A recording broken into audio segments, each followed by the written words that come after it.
Welcome to Growing Your Team, a podcast designed for small business owners seeking to grow their company with the help of employees and contractors. Your time is limited, which means growing and leveraging teams is essential for business success. The Growing Your Team podcast is the place to learn tips and techniques designed to help you know when it's the right time to hire, how to select perfect fit team members, and how to maximize productivity while creating a positive work environment. Drawing from her 10-plus years of leadership and hiring experience, here is your host, Jamie Van Kuyk. Hello, Jamie Van Kuyk here, and welcome back to the Growing Your Team podcast. Today, I have on guest Denise Cagan. Denise started her first company while still working as a QA manager at Coca-Cola. After a year of doing both, she moved on to becoming a full-time business owner at DiCi Services. She grew DC for 10 years, selling it in 2011. At that time, Denise established a second and third company.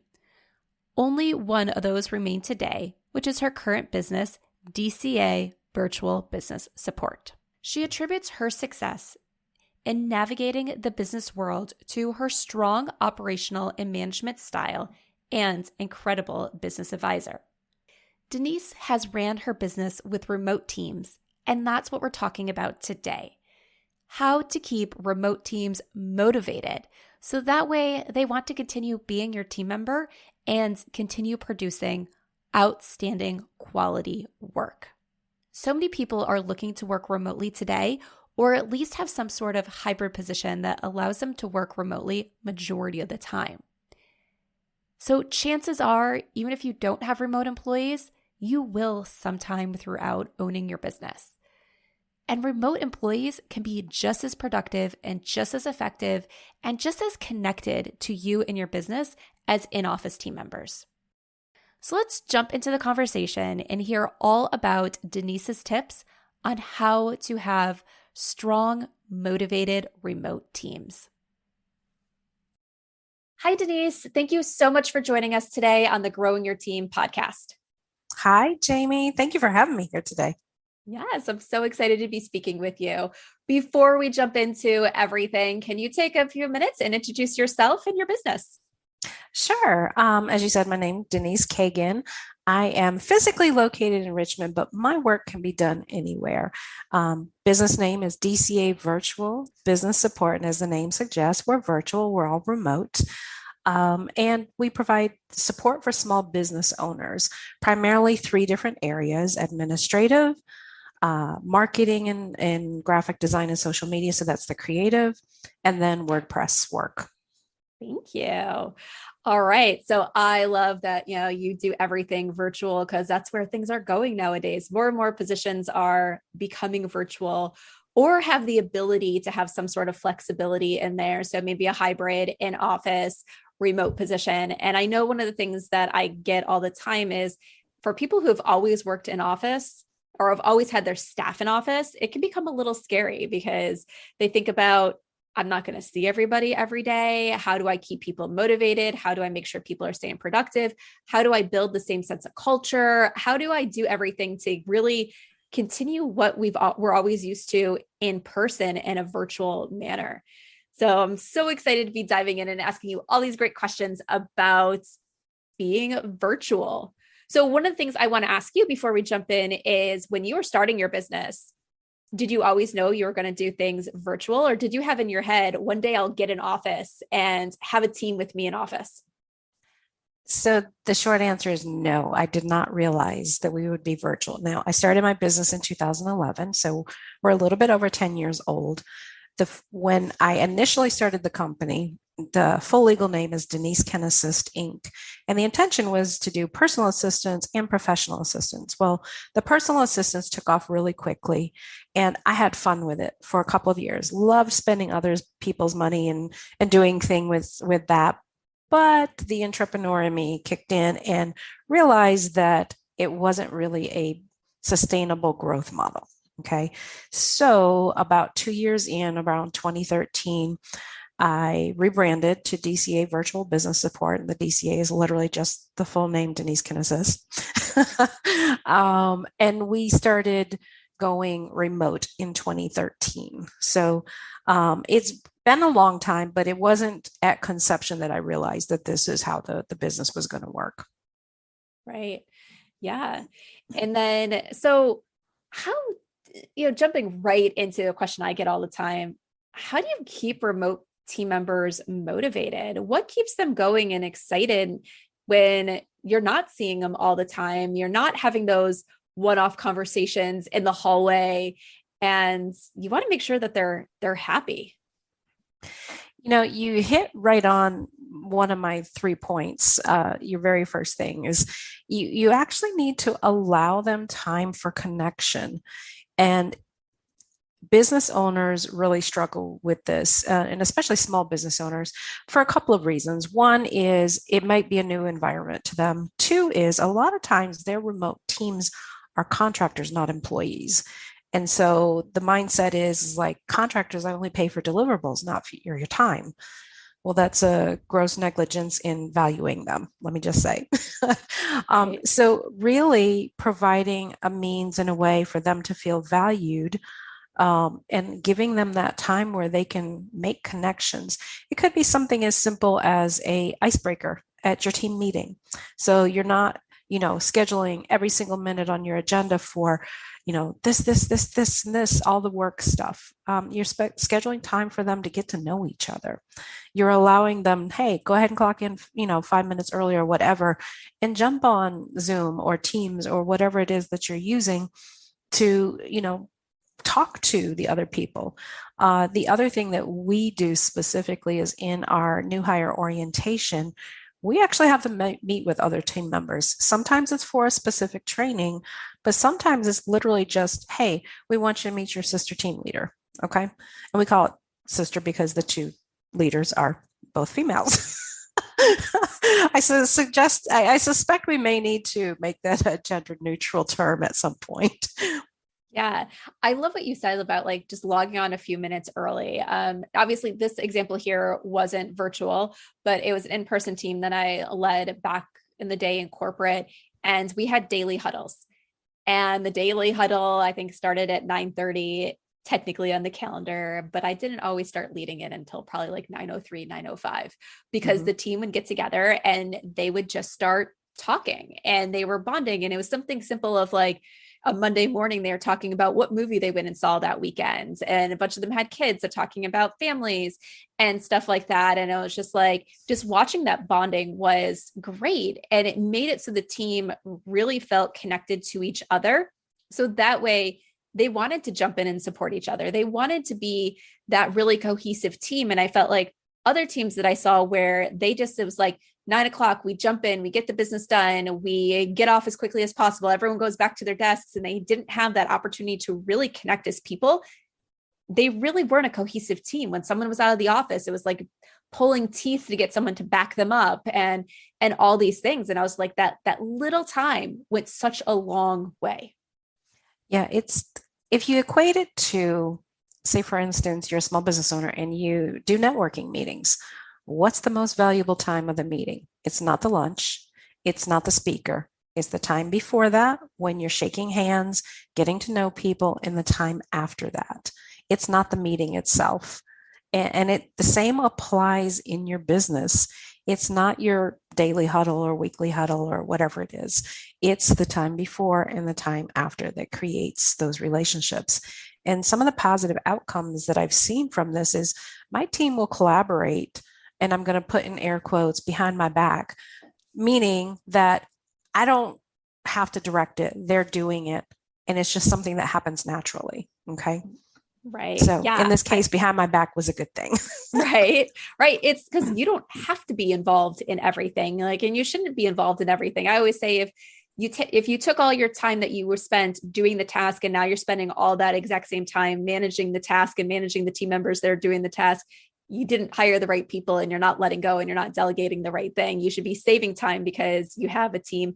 And if you had to be involved in all that collaboration and kind of force it, what would be the point of having the team members? Absolutely. I agree 100%. Yeah. One of the things I like how you said is when you're talking about networking and that time before and that time after the presentation, I am a part of a business group that obviously went 100% virtual because of COVID. And it would drive me crazy that there was no networking time before or after when we'd get on for these presentations. And it was like they'd keep us all in the waiting room. And then it was like, bring us in right as the presentation was going to start. And the presentation would be over. And then it'd be like, okay, goodbye. And I'm just like, wait, like this is a group where there used to be a lot of connection and collaboration. And I'm like, what's the point of me showing up live if I could just watch a replay and get the exact same experience? And finally, they started realizing like, oh, you guys actually want to talk and collaborate and you want to have that networking. And I'm like, we're like, yes, we're not just here to watch the presentation. Like we are a group that know each other. We want to connect. Absolutely. And one of the greatest platforms that I've found for that is actually Airtable, or AirMeet. Airtable is a totally different tool. I was like, Airtable, how do you use that? So AirMeet. AirMeet. It allows you to set up a meeting that is presentation style, but you can add in aspects of networking. And they have two different styles of networking. You can set it up as tables where people go from table to table. The way I set it up was I had table hosts, and they were sponsors of the event. This was a business owner event specifically. And then you also have the random like speed networking matching that's going on. And you can have them both go at the same time if you have a large enough group, or you can pick one or the other. Yes, I love that. And I love those things where it's just kind of like, throw it in, get to know each other and kind of move on. Like I was a part of those things where it's like that online speed networking. And it's like, oh, you're forced to have those quick conversations. And for me, I'm not always the best with small talk when I'm in a new situation. I'm like, I don't know you. What do I say? Like, and so for them, like those quick little like speed networking things is like, all right, we just got to get down to business, be efficient. What do you do? What do I do? Like, let's connect really quickly because then we know we're moving on. And a platform like that within a business for employees and team members, you can actually use it for problem solving, brainstorming. You can give them a question and say, okay, we're going to do random matches for the next, 10 minutes. You'll get to speak to 2 or 3 different people. Okay. It doesn't have to be super time intensive, but you'd be surprised at what people can come up when they're just giving that individual collaboration time. Ooh, I love that, because that's one thing I hear about all the time is how are people supposed to collaborate in a remote environment? And I'm like, people, it's been happening for years. You have companies that are 100% remote. Like, yes, you're used to getting together in person and having a whiteboard and sticky notes and writing a million things down. I'm like, there's ways to do it in virtual environments. And I love what you said, like even using that speed networking thing to get people together and like, let's just bounce ideas off each other for 5 minutes, talk through it in that one-to-one manner, because I feel like one of the issues that people face is they're like, okay, we're going to have this Zoom meeting and 10 of us are going to get on this meeting. And then what happens? Typically you have 1 or 2 people that do all the talking and other people feel like they can't get a word in and they don't get their ideas out. And you have some people that are maybe more introverted and some other people that are more extroverted, and the extroverts sometimes run the conversation and the introverts are like, by the time I get my thoughts ready to say something, someone else is already saying something or you've moved on. So having those opportunities where you can set it up where they can quickly get in small groups and hash out ideas and stuff like that is a great way to collaborate in a remote environment across your team for brainstorming. Absolutely. And what you said about whiteboards and sticky notes, a lot of the technology has that now. Yes. Yeah. I think even like Zoom just recently came out. I saw a feature where you can have like a whiteboard feature there. I know a lot of times when I'm on client meetings, and it's like some of those things where it used to be like, let's get out the sticky notes and write down like all the roles and responsibilities. And we're going to like mix and match as we're doing like reorgs and stuff. And it was like, we use Mural a lot now because it's like sticky notes in a virtual environment. So it's like, there's so many tools out there that allow you to do what you used to think you could only do in person. Absolutely. And technology is really key to keeping your team motivated. Like with any team, if they don't have the tools they need to do the job, they're going to be less pleased with the job in general. So keeping them up to date on technology, and that doesn't mean just providing them the technology. It actually means training them on it and sharing updates when they happen. We're in the Microsoft 365 environment, and there's always changes in that. So keeping my team abreast of those is extremely important. Right. Exactly. That's one of the things. So for scheduling, I use Calendly in my business. And I will admit, when I first was looking for a scheduling tool, I didn't use Calendly because it didn't have some features that I wanted. So I used a different system. And I forget exactly what the reason was, but one of the days I was like, let me shop all my systems again. Let me make sure I'm using the right thing. And I switched over to Calendly. And one of the things I love about Calendly is they're always coming out with something new. There's sometimes where it's like, it'd be nice if they had this feature, and then they have it. And like learning about these new things, and it's like, how can we use these as a team and everything to get done what we need to get done for some of the things we used to have to do manually. So tools are always coming out with something new. And I know sometimes things don't get to the top of the list, but submit suggestions if you want something new in a tool, because if enough people want that, they'll prioritize it on their new releases. Absolutely. I agree with that. Yeah. So, okay. So we talked about a few tools there to kind of keep people together and collaborate and connect. Any other tools that you would highly suggest for people that are working in a remote environment? So not tools per se, but things that I think are very much best practices for keeping people motivated. Frequent feedback comes to top of mind. And frequent feedback, it can come in a couple different varieties. It can be very informal. My team does weekly check-ins, particularly in their first 90 days.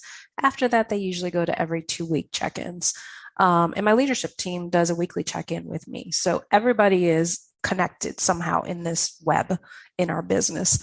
So, and that's usually informal feedback, a little bit of training, sometimes just connecting and seeing what's going on with the family. Several of our team members have had COVID, or their families have COVID. So checking in with them and making sure they're okay. And then there's more formal feedback. The one thing that in a remote environment, I highly recommend at least biannual evaluations. And the reason why is you need that time to collect everything that you've talked about in those informal things and present them formally. And honestly, it should be nothing different than the same conversations that you've had, but made a little bit more concise, rolled together, recognizing any patterns that are weak points or strengths, and guiding them towards what you need. That formal evaluation should be a surprise to the person. And of course, unexpected feedback. Now, unexpected feedback, a lot of people think, oh, that's when somebody screws up. Nope, not always. We do something called shoutouts, okay? And we post it in teams, in our general team, and we tag the whole team. And we do like, whoa, shout out, Jackie just found $10,000 worth of unpaid invoices for her client. Well, Jackie's an admin, not a bookkeeper. That was a huge find because that wasn't even her responsibility. So that, that type of feedback is also really important. Make it immediate. I mean, we posted it literally like an hour or two after the client sent the email to me, just because we wanted it to be very timely and make sense. Yeah. And I think that that's so important, especially when you have really good team members. They're sometimes high achievers. They're doing their job. Some of these things, they don't see the impact of their actions because in their mind, it's like, well, why wouldn't I do that? It's something that's part of my job. I'm going to do well. And when you start calling out these things that they're doing well, that may be above and beyond, it makes them realize the impact that they are having. And it's not just them moving through the motions. I remember a team member once where she was completely surprised with some of the feedback that I gave her. And I think the conversation went, but isn't that part of my job? And I'm like, not everyone does that. Not everyone does that. Like, you're taking it above and beyond. But for her, it was just part of her every day that she wasn't realizing how much more above and beyond she was going. I think stating the impact to the clients is super important. And you touched on that. And it also is a way of motivating other team members. Sometimes it creates a little bit of competition, which is okay on a small level. It's healthy. But, sometimes it's also just awareness, like, oh, wow, they're doing that. Wow. And that client, they must be super happy. So I think as often as you can pat people on the back and the times to make it public when it makes sense to make it public, you should do it. Yes, yes, exactly. And I think what is really important, especially if you have a smaller team and your team member is helping out with stuff, and maybe they're helping out more behind the scenes. So your client doesn't always know what they're doing versus what you're doing. And you're still that main point of contact. When that client calls out something that they're really pleased about and really happy about, not personally taking all the credit, like making sure you're mentioning that team member in there as well. So that way your team member can see you being like, you acknowledging to the clients that they contributed to that success and they're a part of that positive feedback that was received. Yeah, I literally just had the same exact thing happen today. A client emailed me and said, "Oh, thank you for making the suggestion. I wasn't sure I wanted to do it at first." And I replied back, I was like, "That actually wasn't my idea. That was, this person's idea." They actually messaged me through Teams while they were out on vacation and said, "Hey, you should ask them to do this." So, and that person was also CC'd on the email. So I wanted, you're right, making sure that you're giving credit where credit's due, to motivate them. And so to kind of foster their creativity. Yeah. And you don't want to be the boss that steals all the credit and people are like, well, what's the point of me doing it? I'm not going to get any recognition for it. So Precisely. Yeah. So create that nice positive environment. So tell me this, and maybe you've experienced this, maybe not. If you're having team members in that remote environment that start to seem disconnected, and how do you bring them back into the fold so they're motivated again? Well, the first thing, of course, is conversation. Just sharing with them what you've observed. Okay. For instance, if your observation is that, they used to engage on Teams or, with your icebreakers in your team meetings and you're not seeing them engage anymore. Maybe they're turning in assignments late, or it doesn't seem like they're attentive to details. Be honest. Tell them, honest and kind. Those two need to go hand in hand. Okay. Be honest and kind about how you present it, but let them know, like, I've observed this. Okay. I language goes so much further than you language. You language, for those who are listening, you are not engaging. You turned in assignments late. I language is, I noticed that, you didn't respond to this in the past. That's something that you would have responded to. Okay. So it's telling them the same thing, but switching the language around so it doesn't feel accusatory. So bringing that to their attention, and then not being the leader and feeling like you have to talk and be quiet and let them talk. Sometimes you'll discover that they've got something going on, and it may not be anything related to work. Sometimes you'll find out, I've had team members tell me, like, hey, I've had a full-time job offer and I'm kind of, I really love being here. I just, my jobs are all part-time. So, they're considering and weighing the options. And I always encourage them to do what's best for them. Yes, we're going to have to replace that person and whatever, but, I want to motivate that person and bring them back in if I can. But if not, I also want what's best for them. Right. So the first part is communicating and listening to what's going on with them. Yeah. And I loved everything you say there, like, so stating what you have observed and not being accusatory, because you never know what's going on. Sometimes I think people don't notice things in themselves until someone else points it out to them. So instead of being like, why are you doing this wrong? It's like, I noticed this. And sometimes it's like, oh my gosh, I didn't even notice I was falling behind on deadlines, but kind of thank you for pointing it out. Cause now it's something I can be conscious about.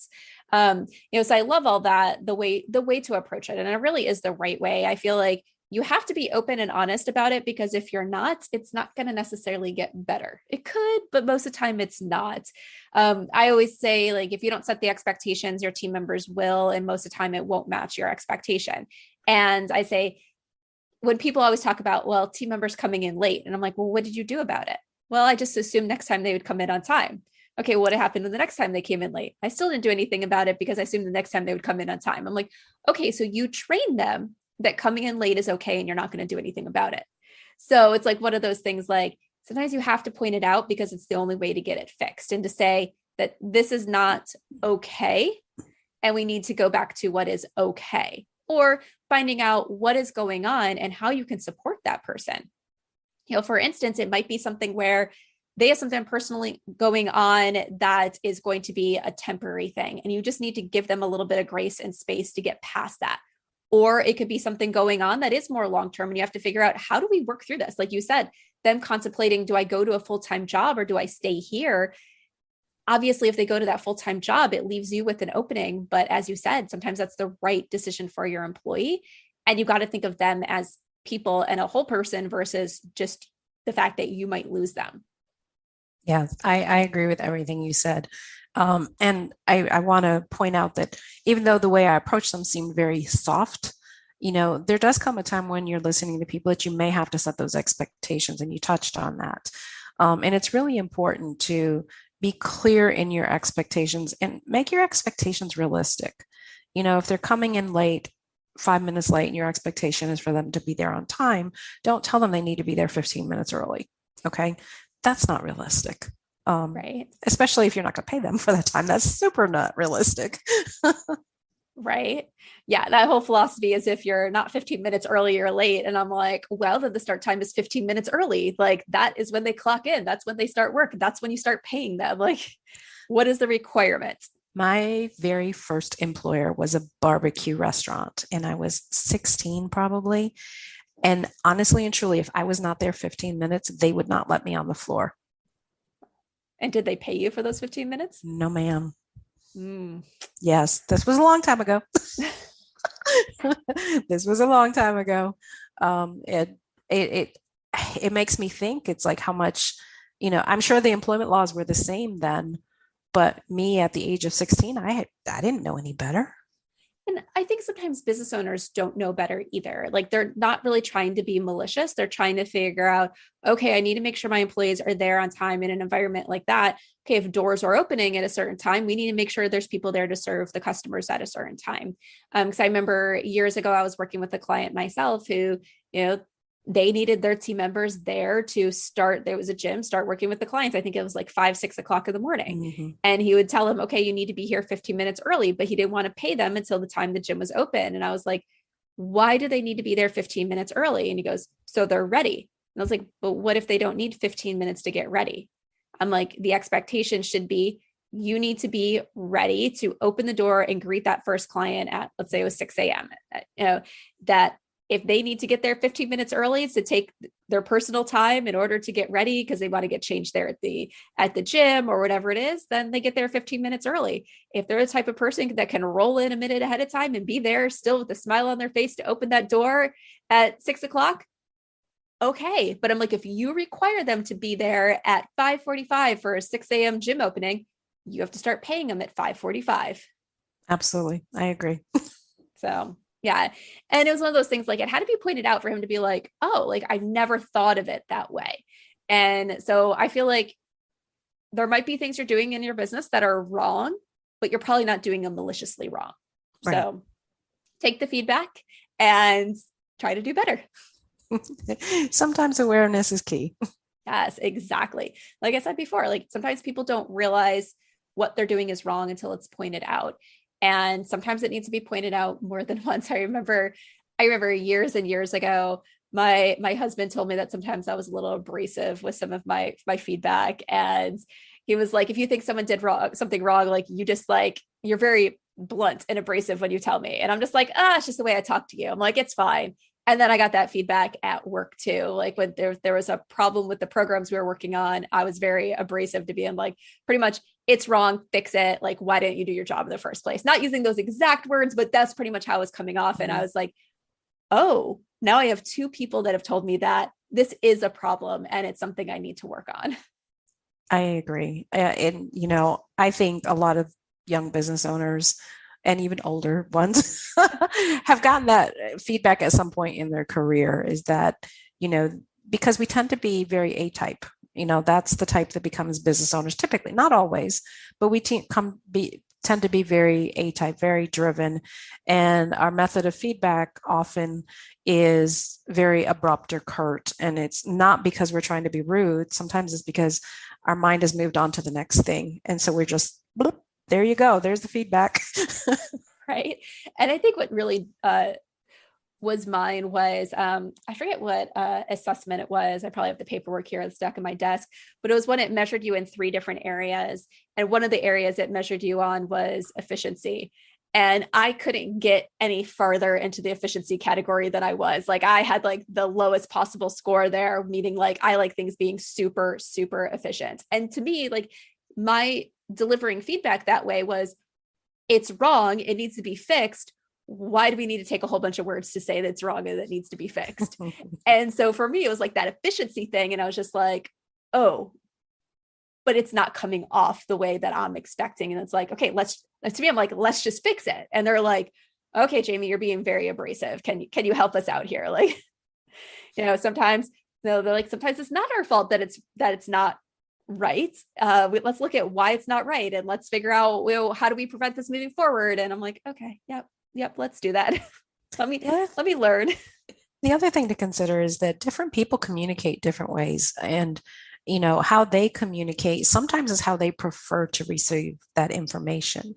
So for me, my company uses leadership, people styles, and it's about communication styles.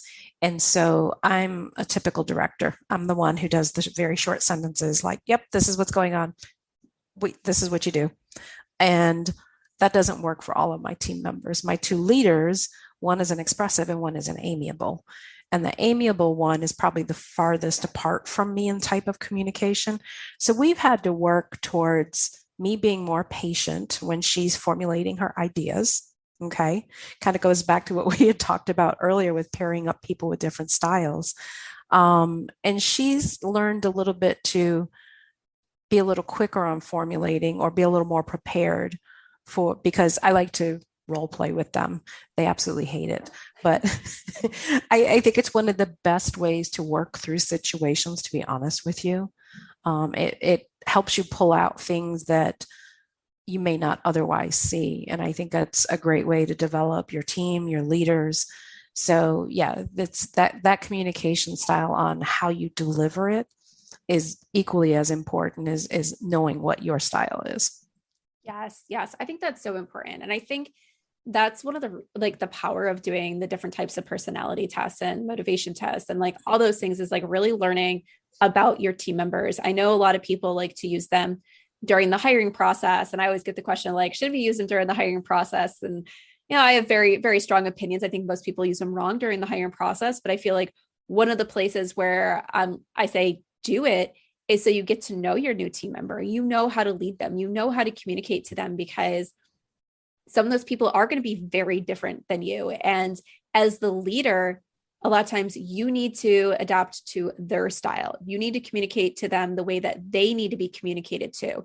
And you need to just be aware of it. I remember back years ago, once again, when I was in corporate and we did that where I was able to learn their motivation style, like what motivated them. Was it recognition? Was it getting promotions? Was it, I forget everything else down there, that list now. But once I knew that, the company went through a massive layoff. My team was fine, but my team was scared because they're like, will another one come and will we be next?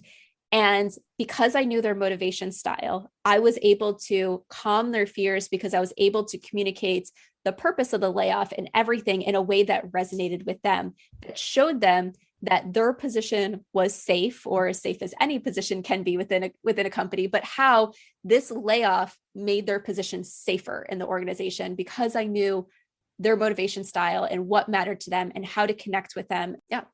Interestingly enough, what you just described was my final point in keeping people motivated in a remote team, and that is transparency.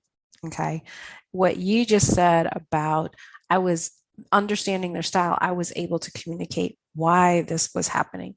So many times in business, we forget that they want to know why, they want to connect the dots.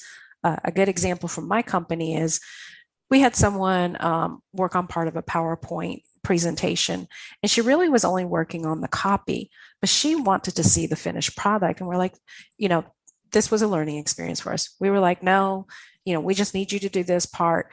And it kind of came out, And we wondered on that, and we talked about it.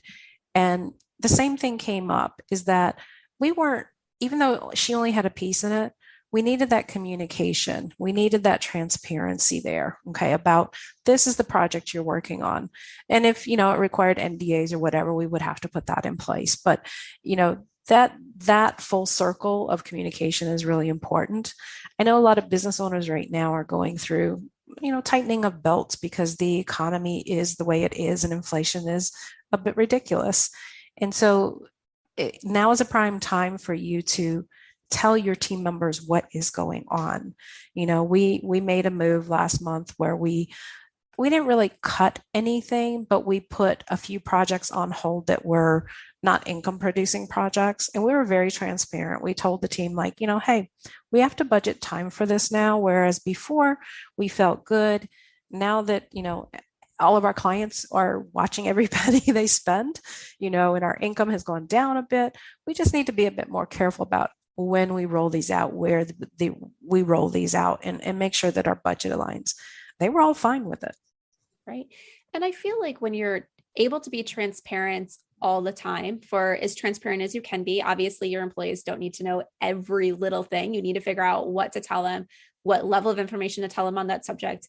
When you do have to make tough decisions, so when you do have to make a layoff, they understand, because they kind of were a part of like the journey. They knew what was going on. They knew that maybe you had that drop of income, and like decisions had to be made. It wasn't like coming out of left field of like, what do you mean you have to like eliminate positions? Where sometimes they know that even though it still impacts them personally, they know that you were doing things to make the right decisions all along, and that it was a tough decision for you. So I say always be transparent, because it helps them value your decisions. It helps them trust you, even when the decisions are not the ones they wish you had to make. I agree. I went through, on the other side of it as an employee, a layoff situation, and I had just taken this job. It was with a well-known company, and I had just taken this job, moved from Virginia to Charlotte, North Carolina, and I had been there a few months at the most. And they announced that, yes, we're layoffs on our management team on a Friday. They did not tell us anything else about it. I was sick, and the manager literally had to call me aside and tell me my job was safe, because I was beside myself. I was like, I can't believe this. I have a daughter who's a senior in high school. I'm just moved here. I know no one here. And you're talking about cutting our jobs. And they were cutting about 50%. That's what they told us. I feel like that situation could have been handled much better, because even though they cut about 50% out of the production management, most people, they didn't actually cut that many positions. They did cut some, but some of the managers went to different departments, and that wasn't explained really well to us. Right. Yeah. Like you need to explain things. You need to help people see the why. And sometimes the why is because the economy is changing. There's things you can't control. With COVID, 2.5 years ago, it was, keep your team members informed so they know what's going on. They know when you have to make those tough decisions.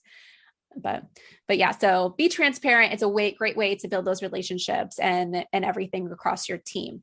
But I want to talk about one more piece of technology before we wrap up today. And this is actually very timely, because I was talking to someone else this morning about applicant tracking systems, or ATS, the abbreviation for short. And tell everybody, what is an applicant tracking system and why it's a great piece of technology to use? So first, we use a tool called Eddy HR, and there are other ones out there. I believe Jazz HR is one that's also really popular. The ATS, or applicant tracking system, it's essentially a CRM for your applicants. So in the past, where we would have applicants, we would put an ad out, we would get all these, applications, and then we might have to track them in a spreadsheet or a Google form. And it became very, very cumbersome to keep up with who was where in the process. An applicant tracking system, as long as it is set up properly, will tell you, just like a CRM, they are in this stage. Okay. And they can keep them in that stage and you can search for them. So the next time you post a position, you can search for the candidate so that you can say, oh, when we stopped the hiring process, we had 3 people that were scheduled for interviews. Well, let's go back and call them and see if they are still interested in this position. And they may or may not be, but you already have a starting place. The other thing about it is you can keep all your documentation in one place. You don't have to remember, where do we store the resume? Where's their, I-9 form? Actually, the system that I use delivers all the pre-hire forms to them, fills them out, stores them in there. We can store all of our performance notes in there. It's more secure than doing a folder on a computer. Yeah, I can't say enough about it. And those 2 particular products that I mentioned, they are priced for small business owners. A lot of times people think applicant tracking system, they think really big corporate companies. And yes, that's where those types of software started. But there are now ones that are definitely at the price points for smaller businesses. Yeah. And that's one thing, like I know years and years ago when I would say, if people would ask about applicant tracking systems, I'd be like, as a small business, it's not going to be worth your dollar. They're so expensive. They're not built for small businesses. And there's so many things out there that are not built for small businesses, or they have features that you need, but you have to go on this big enterprise package in order to get it. And I'm just like, can we remember that there's small businesses too that don't have 1,000+ employees, who aren't hiring for new people like every day, and build something for that audience? Absolutely. We have 16 employees and we use one. And I think it's well worth, honestly, some of the automation features. And I talk about automation and I think it's a great thing to use, but I don't think we should take the human aspect out of our hiring process. But there's a lot of things that it does, like the scheduling pieces. We don't have to spend time having your HR person calling and scheduling or emailing and trying to line up schedules. We actually set it up, interestingly enough, in Calendly, and they have links to each of the types of interviews that they would need to go to, with the exception of our working interview, which is our final one, that somebody will call and schedule with them, just simply because it requires much more time. And so that automation is there. They get automated notifications about, hey, you're on this step. Hey, you're on that step. This is what to expect. And it also puts our interview guide, including all of our questions, in there, allows us to attach notes from the interviews. So all of again, like I said, everything's in one place. Awesome. Yeah. So definitely go and check out that. So it's Eddie HR, right? Mm-hmm. ADDY HR. And the other one I believe was Jazz. All right. Yeah. So, all right, Denise, we have to wrap up for today. So tell everybody how they can get in touch with you. The simplest way is on my website, DCAVirtual.com. There's lots of things you can do there. You can hit the contact button. You can actually schedule a call with me, which is right beside the form on the contact page. You can listen to my podcast, which is called Nurture Small Business. Again, you can get all that from the website. So DCAVirtual.com. Yes. And all those links will be in the show notes over on growingyourteam.com. So Denise, final question that I love to ask all my guests. We've all had leaders or managers that have stood out to us, whether in our personal life or our professional life. Think of a leader or manager that stood out to you and share one thing about them. So the leader's name was Melinda, and it was before I entered into my management career. The one thing that she did was, I was in that particular industry was the one that I also referenced with the playoffs. Early into my career, I was not in management. Okay. And so the one thing that she encouraged me was to keep learning. Okay. Go back to school, get more education, get certified, get degrees. She just encouraged me to keep learning. And that, I think, is the most valuable thing that anyone has ever done for me in a management position. Yeah. And I think keep learning is always super important. You never know everything. There's always something new to learn, or always something to relearn or learn on it from a different perspective. So I fully agree with that. All right, Denise, thank you so much for joining us today on the Growing Your Team podcast. Thank you for having me, Jamie. Are you ready to hire a new team member for your business and you want to ensure you hire the person who can succeed in the role, make you happy, and positively impact your bottom line, then set up time and let's talk, because this is exactly how I help business owners like you. When you go through my hire framework, not only will you learn how to attract candidates who have the passion you desire, but you'll be able to identify and select candidates who have the skills you need and can succeed in the role. Going through this consulting process not only helps you find the right new hire for your current open position, but it teaches you how to repeat this process with every new position you add to your company as it continues to grow. So if you're a small business owner who is ready to hire, has a rough idea of the position you need to add, and you're tired of going through the hiring process only to end up with bad fitting team members, then let's talk. Send me an email at jamie@growingyourteam.com. That's Jamie, Jamie, @growingyourteam.com, or head on over to growingyourteam.com/jumpstart and let's talk about your hiring needs. Thank you for joining us for this episode of Growing Your Team with your host, Jamie Van Kuyk. Be sure to subscribe and head on over to growingyourteam.com to connect, access the show notes, and discover more ways to hire and leverage your perfect fit team.